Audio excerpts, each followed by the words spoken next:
You're joining Ellis Gelios on the Arvo Flow Sports Hour, and it's time to focus in on all the weird things that are happening in sport, and particularly in North America. And in order to do that, we always check in with Eddie Dadds from scplaybook.com.au.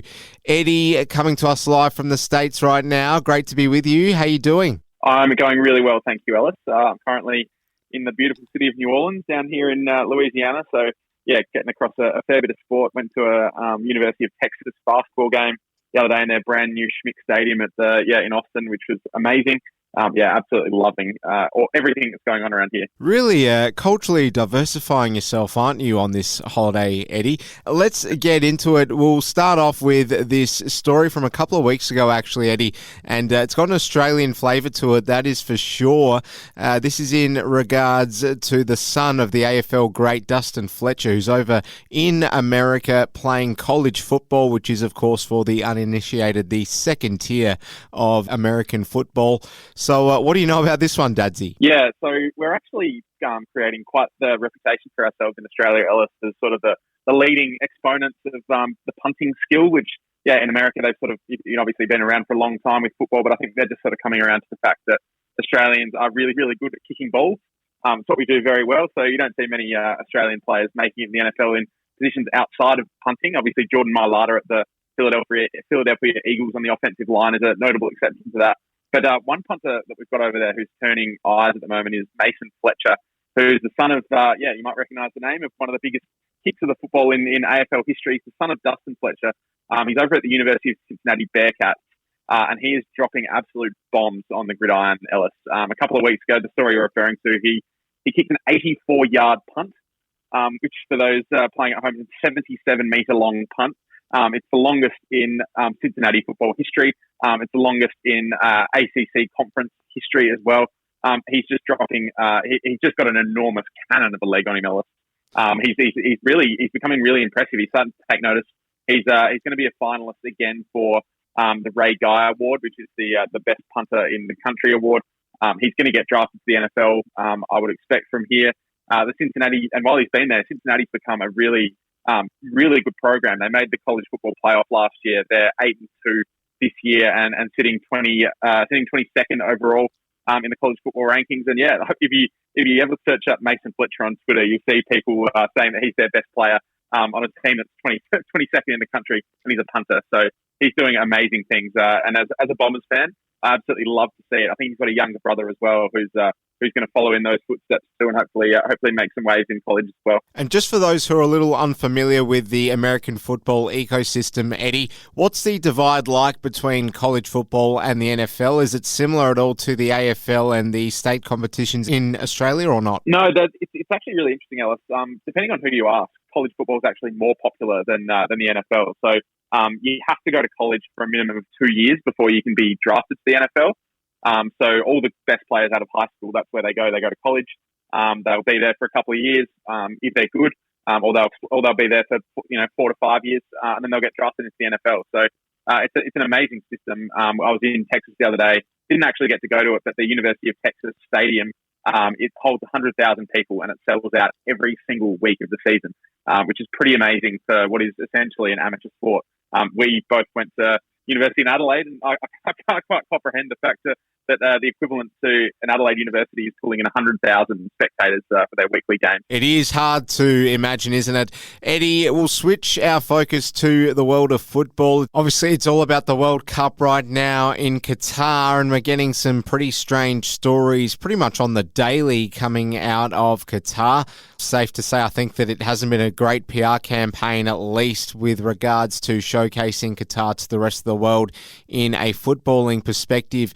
But things don't get much weirder than this story that we've got about Qatar being accused of paying hundreds of fake supporters to parade for the cameras ahead of the World Cup. So basically paid actors being told to say that they support a certain international team. Supposedly some of these said actors have been cited saying that they support more than one team in various occasions. So it's all a bit funny, but a bit embarrassing too, Eddie, let's be honest. I think more than anything, it's just funny. I mean, can you imagine? It's just they've got all these sort of Qatar. Clearly, what a Qatari native people pretending to be England fans and Brazil fans, doing the football chants and everything. If it's not funny, it's probably more embarrassing than anything else. As we discussed last week, I'm not sure that the vibes are quite in the right spot for this World Cup. Like you said, there seems to be stories coming out every day of sort of various interesting things that the Qatari organisers are pulling off, and this is just the latest one of them. I mean, it goes to show that I'd say they're probably not expecting too many actual fans to rock up to these games. If this is what they're having to do, which is it's going to make for a really interesting environment. I'm still a little bit torn on how I feel about it. I'm not particularly excited. Well, sticking to the round ball, and one person who's certainly not excited about much when it comes to the club that employs him is Cristiano Ronaldo, coming out in a bombshell one-on-one interview with Piers Morgan, and it is making the rounds like we've never seen before. He's come out sensationally attacking a number of people, including his current manager, saying he doesn't have any respect for his current coach. He's criticised ex-teammates too, and the feeling in the room is that Cristiano Ronaldo is eyeing off those exit doors at Manchester United. Eddie, surely there's no other way to read this right now. It certainly seems likely, doesn't it, Ellis? I'm not sure, whether what the possible motivation could be for this interview if it's not to sort of force Man United's hand and deal him in the upcoming transfer window. I mean, it's just a bizarre interview. I mean, he's come out and said that the coach Erik ten Hag, he said he doesn't respect him. He came out and slammed the facilities that Manchester United have, which is hilarious. I imagine the facilities are amazing, but apparently they're not up to Ronaldo's scratch. He's basically trying to light a fire around himself and just get himself forced out of the club. So from what I understand, there doesn't seem to be that much interest in the 37-year-old. It sounds like Saudi Arabia is interested in him. I imagine he could come out and play MLS out in America. But I don't think he's going to get another big club. What are you hearing on that? Is there any chance that we sort of see Ronaldo on the biggest stages again as a club footballer? Well, it's going to depend on what he does with his salary demands, isn't it? Because there's no chance an MLS club can afford $500,000 a week on a marquee player. Saudi Arabia might be a different story, but I doubt he's suddenly going to take himself over there to play in the middle of a desert when, he has the ego that he has. So he's going to have to do something with his salary demands there, Eddie, of course, on a very extortionate wage. Let's move along and talk about the AFL umpire Michael Pell, who is one of the 4 men that was arrested on Monday by the Victorian police. This is in regards to the Brownlow medal count scandal. What do you make of this, firstly, Eddie? Because this isn't something that we've heard about before. No, it's not. I mean, you sort of hear rumours around the traps that, this sort of stuff happens. This is the first time that it's sort of actually come out. We've obviously seen sort of similar betting scandals happen in various sports around the world. I think the Tim Donaghy scandal in the NBA, an NBA ref that was betting on and rigging games is one prime example of it. But I mean, it's extremely disappointing, isn't it? I mean, we have the sort of faith in these umpires that they're going to do this Brownlow medal stuff with to the highest of their integrity, and this sounds like it's an incident of that not exactly occurring. So I don't really know where we go from here, Ellis. I mean, it's triggered a lot of discourse online about what to do with the Brownlow medal, and do we have sort of independent observers who are judging the players rather than the umpires? And I do think that's a little bit of an overreaction. I think this is I mean, I hope it's an isolated incident. From my perspective, I saw Nathan Buckley posted on Twitter earlier that he thinks that the most significant individual awards in the AFL are the best and fairest in a premiership year is number 1, Norm Smith medal is number 2, the AFL-CA Player of the Year is number 3, and he has the Brownlow medal actually as the 4th most prestigious award that he thinks in the AFL. I think that's just how we have to conceptualise the Brownlow. It's anachronistic. It doesn't make a lot of sense. But I think if you just accept it, then that's where we've got to go. I mean, you're used to sort of the soccer awards, and they're pretty unambiguous. What do you make of the Brownlow medal? Oh, look, I like the way that it's got that prestige element to it. I think the AFL does a really good job at commercialising it as a one-off event in the calendar. What I find interesting is Mason Cox, who's come out and he's basically said, well, why are the umpires the one to adjudicate the award? So do you agree with that line of questioning at all, Eddie? I think it's worth a discussion, but as I said, I don't think we should be changing the way it's awarded and the way it's voted on. I just think we need to think of it as sort of, it's its own award. It's not it's not going to necessarily go to the best player every year. It's going to go to the player that the umpires think is the best. And I think that's the way it is. As Nathan Buckley says, I think we have a number of other individual awards that do reflect the best player. And I think, whether or not the Brownlow should retain the prestige, I think it's open to debate. I personally love it. It's such a strange way of determining the most prestigious award, and I think we should keep that way. I like the tradition side of it. I agree, Eddie. Now, Novak Djokovic, I'm not sure too many people agreed with the ruling that was made with the Australian Open to have him barred from entering the country last year. It's a pretty different world 12 months on, though, Eddie. So we're getting reports that we still don't know whether Novak Djokovic is going to be able to come back to Australia after that ban was imposed.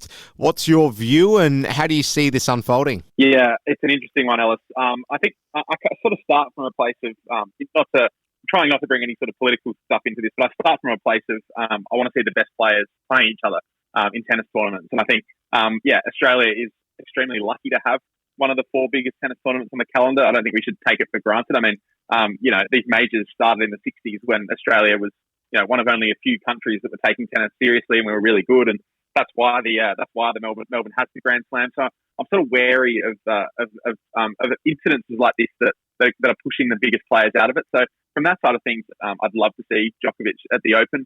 From the more granular sort of political perspective, I'm not really sure. I'm not going to get too deep into that. But I think it's good for the sport to have Novak playing. I'm hopeful that he'll be able to play. It's exciting that it's exciting that we get to see the best players in the world in Melbourne, Australia. I think it's incredible.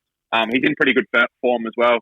Novak, he's looking for his 6th title in the season-ending ATP Tour Finals. So he's in some pretty good nick. He can't finish the year as world number 1. But he continues to be one of the greatest, if not the greatest, tennis players of all time. And I love watching him play. Yep, and he's just beaten Stefanos Tsitsipas as well, who's not in the best of form. Eddie, before we let you go, just tell us what's going on in the world of scplaybook.com.au. It's actually really exciting at the moment, Ellis. The BBL is about to start now that the Cricket World Cup's over. We're going really hard on the Big Bash Fantasy, Big Bash Supercoach side of things this season. It's a really, really fun format. It reminds me a lot of sort of the fantasy basketball format over here in the US, where you sort of have players playing every night. You have to get deep into the who's playing how many games in a given week, and it's a nice difference maker to the AFL and NRL Supercoach side of things, which I think is a bit more traditional. This BBL Supercoach stuff is really taking off. So if you are interested in getting into your BBL Supercoach, I really do recommend checking out scplaybook.com.au. We've got a host of sort of past top 10 finishes, top 5 finishes, some really, really good content floating around on there. So, go and check it out. Eddie Dadds from scplaybook.com.au. Always a pleasure to catch up with you. Enjoy gallivanting around the continent there in North America. Thanks for your time. We'll speak to you next week. Thanks, Ellis. Speak to you soon.